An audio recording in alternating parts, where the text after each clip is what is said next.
Hi, it's me again with Corel Draw Tips and Tricks. And the other day I did a video just yesterday about using the crop tool or the auto size macro.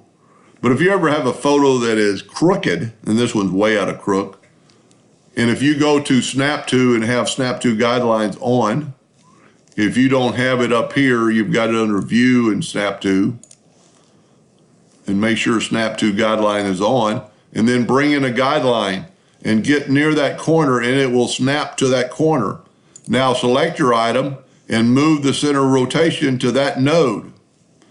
While that is there, grab that corner node and it'll snap to that guideline.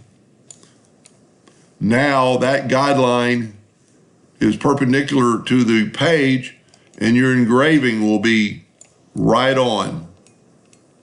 So you can use Snap To guidelines for a lot of things, but this will really help you straighten up a picture. As you can see, our rotation is there. You've kind of got to grab this corner node and it'll snap to there. And now your photograph, and this is just another, I'm going to run this afternoon. I've already sent it to the customer and they approved it.